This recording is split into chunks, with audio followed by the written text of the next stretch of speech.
머스크가 이번에 주식 매도를 할 때 거의 매번 93만 4,091주를 매도했었는데요. 이게 21년 연간 인도량을 나타낸 것이었다는 얘기들도 돌고 있습니다. 안녕하세요. 웅덩이 매매법 레버리지 ETF 장기 투자자 디벨로몽입니다. 어제 상승세가 굉장히 좋았는데요. 지금 1월 효과에 대한 기대 때문인지 아니면 오미크론 확진자가 역대 최다 수준이지만 입원율과 사망률 감소로 인해 코로나 통제에 대한 기대 때문인지 어제 10년물 국채금리가 급등했는데도 제 계좌는 신고가를 경신했는데요. 제가 이번 주부터 다음 주까지는 오전에 일정들이 좀 많아서 영상을 올리는 시간이 조금 늦어질 듯 합니다. 다음 주까지만 양해 부탁드립니다. 오늘 영상에서는 어제 사실 미국 지수를 멱살 잡고 끌어올린 테슬라의 4분기 인도량에 대한 소식과 올해는 생산량이 200만 대까지도 가능할 것이라는 전망들도 나오고 있는데요. 그리고 애플이 어제 장중 시총 3조 달러를 돌파했었습니다. 다음으로 올해 메타버스 경쟁이 본격화된다는 전망이 많은데 과연 어느 기업이 메타버스에서 수혜를 받을지 살펴보고 그 다음으로 정말 흥미로운 가설인데 오미크론으로 집단 면역을 해야 한다는 의견을 오늘 영상에서 설명드리려고 합니다. 다음으로 현재 거의 모든 웅주 가족분들이 수익권이고 계좌 상승을 즐기는 오즐 구간에 돌입해 있는데요. 올해 웅덩이 매매법 매스타이밍 전망에 대해 말씀드리겠습니다. 마지막으로 웅덩이 매매법 댓글 Q&A를 진행하고 오늘 영상 마무리하려고 합니다. 어제는 22년 한 해의 첫 거래일이었습니다. 미국 증시 다우와 S&P 500이 4일 만에 상승세로 전환되며 사상 최고치를 경신했는데요. 그리고 나스닥도 5일 만에 반등해 주었습니다.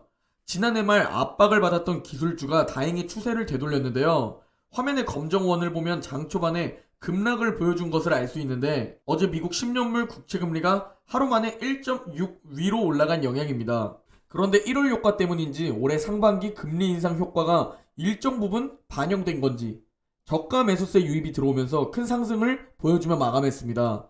아무리 지금 그리고 오늘 상승을 해주어도 금리 인상에 대한 언급이 나오면 한번 또 조정을 줄 수 있는 요인이기도 하고 인플레이션과 코로나도 언제든 변동성을 줄 수 있는 요인이기에 올해는 변동성이 클 것으로 생각되고 우리에게 변동성은 웅덩이 매매법 매스타이밍으로 줍줍할 기회를 준다고 생각하시면 됩니다. 다우는 0.7% 상승하며 신고가 경신, 나스닥은 1.2% 상승, S&P 500은 0.6% 상승하며 신고가를 경신해 주었습니다. 금일 맵을 좀 살펴보면 전체적으로 급등한 종목과 급락한 종목이 확 나뉘는 장이었는데요. 먼저 에너지 섹터가 가장 큰 상승을 보여주었고 반도체 섹터와 금융 섹터도 굉장히 좋은 흐름이었습니다. 그리고 애플이 이날 2.5% 상승 마감했는데 마감은 아쉽게 시총 2.9조 달러로 마감했지만 장중 전세계 최초로 3조 달러를 돌파하는 모습을 보여주었습니다. 그리고 주말에 테슬라의 인도량이 공개되었는데요. 4분기 역대 최다 판매 소식과 올해 200만 대 생산이 가능할 것이라는 뉴스가 나오면서 13%대 급등하며 마감했고 말 그대로 미쳤다는 생각밖에 들지 않습니다. 그리고 아마존도 2% 상승하며 오랜만에 다시 좋은 흐름을 보여주었고요. 금일 공포지수는 68입니다. 전거래일 62에서 하루 만에 꽤 많이 올라왔는데요. 사실 지금의 상승 이유는 실적에 대한 기대감으로 보입니다. 지금은 아무리 봐도 열심히 일하고 아껴서 계좌에 현금을 적립하는 오즐 구간으로 보입니다. 웅주파는 기간은 한 달 전 공포지수를 보면 아주 빨간 20이었죠. 저때 우리는 열심히 줍줍하고 있었습니다. 그리고 이날 미국 10년물 국채금리가 급등했는데요. 그 영향으로 금융 섹터의 상승세도 강했죠. 미국 국채 수익률이 상승한 이유는 조기 긴축을 경계하는 심리 때문입니다. 당장 이번 주 5일에는 FOMC 12월 의사록 공개가 예정돼 있죠. 지금 시장의 금리 인상 전망은 당장 2달 뒤 3월 가능성이 어느새 56%까지 올라왔는데요. 이 부분이 시장에 얼마나 선반영되어 있고 금리 인상이 시작될 때 혹은 금리 인상에 대해 언급될 때 시장에 어느 정도의 조정이 올지 그리고 어느 정도 기간 동안 조정이 올지는 우리는 알 수 없습니다. 마음의 준비를 해두면 되고 우리는 이때 고통스럽겠지만 줍줍해야 합니다. 현재 테이퍼 속도를 2배로 가속화하기 결정했고 올해 3월부터 금리 인상이 시작되고 올해 3차례 금리 인상을 예상하고 있습니다. 그리고 올해는 변동성이 클 것으로 생각되고 결과론적이겠지만 변동성이 클수록 무지성 적립보다는 웅덩이 매매법이 더 좋을 확률이 높습니다. 저점 부근에서 계속 적립이 가능하니까요. 오늘 가장 먼저 전해드릴 소식으로는 테슬라의 2021년 4분기 생산 그리고 인도량이 발표되었는데 분기 최대입니다. 그리고 전년 대비 87% 상승한 수치인데요. 성장률이 엄청납니다. 특히 우리나라 서학 개미분들이 보유하고 있는 비중 1위가 테슬라인데 모두 축하드립니다. 그리고 우리의 QLD와 SSO도 같이 영향을 받아서 너무 기분 좋은 소식인데요. 일단 핵심만 말씀드리면 역대급 수치를 달성했고 2020년 대비 87%의 성장률이라는 겁니다. 일단 4분기만 살펴보면 모델 S와 X의 생산량은 13,109대이고 모델 3와 모델 Y의 경우 29만 2,731대입니다. 그리고 총 생산량은 30만 5,840만 대로 역대 최대 생산수입니다. 바로 직전 분기인 21년 3분기와 비교해서도 약 28% 증가한 겁니다. 정말 긍정적으로 볼 수밖에 없죠. 다음으로 4분기의 인도량인데요. 총 30만 8,600만 대를 고객에게 인도했고 인도량 역시 직전 분기인 21년 3분기와 비교해보면 약 28% 증가한 모습입니다.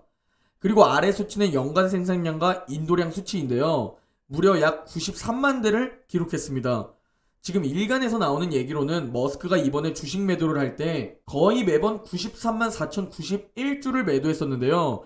이게 21년 연간 인도량을 나타낸 것이었다는 얘기들도 돌고 있습니다. 4분기 인도량을 전년 동기로 비교를 해봐도 2020년 4분기의 인도량 대비 약 70% 성장하는 모습을 보여준 겁니다. 그리고 최근 들어 테슬라 목표 주가가 계속 상향되고 있는데요. 드디어 실적까지 어느 정도 받쳐주고 성장성이 어마무시하다 보니 기대가 점점 커지고 있는 듯합니다. 다음으로 오미크론과 관련해서 흥미로운 주장이 있어서 가지고 왔는데요.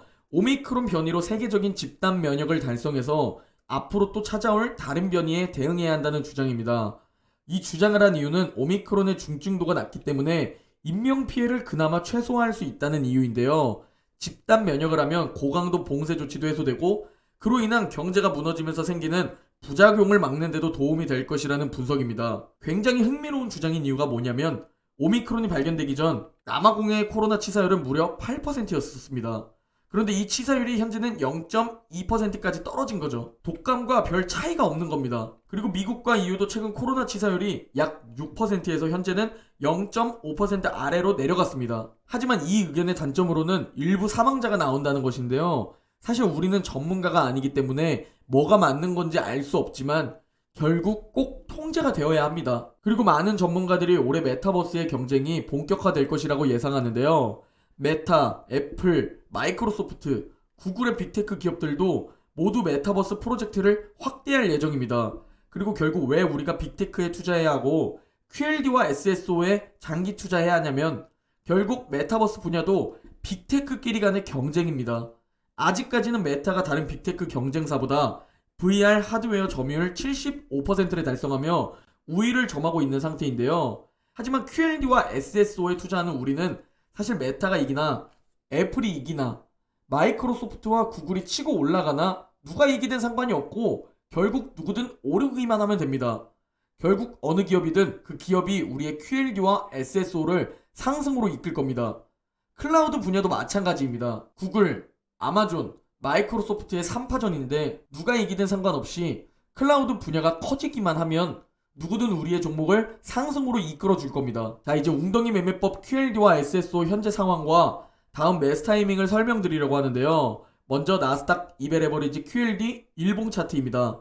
지금은 오를 때 계좌 상승을 즐기는 오질 구간입니다. 빨간 원을 보시면 우리가 매수했던 웅덩이 매매법 2차와 3차 매수 타이밍들입니다.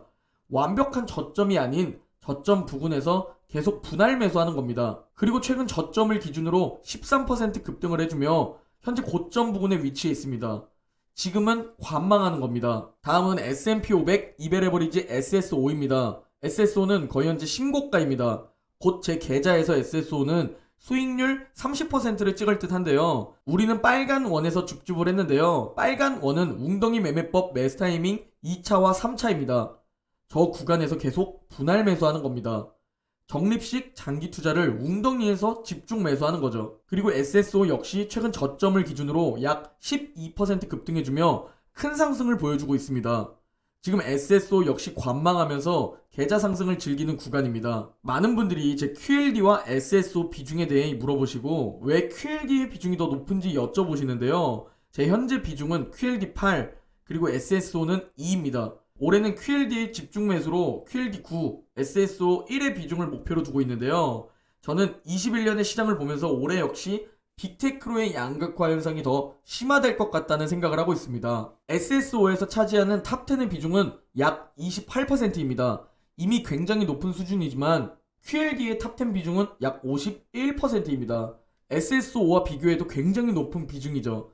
그래서 QLD 비중을 높이려고 하는데요. 우리는 21년 들어서 빅테크의 양극화가 시작되었다고 생각할 수 있지만 사실 이미 2014년도부터 빅테크 양극화 현상은 시작되었습니다. 그리고 당분간 이 양극화는 더 심해질 것으로 보이는데요. 그래서 세계적으로 빅테크 규제를 가하고 조정이 오는데요. 조정이 오는데도 투자자들은 매수 타이밍으로 생각하고 저가 매수를 진행하고 있습니다. 아무리 규제를 가해도 미래의 먹거리는 모두 빅테크가 거의 계속 땅 따먹기처럼 늘려나가고 확장해 나가고 있는 상황입니다.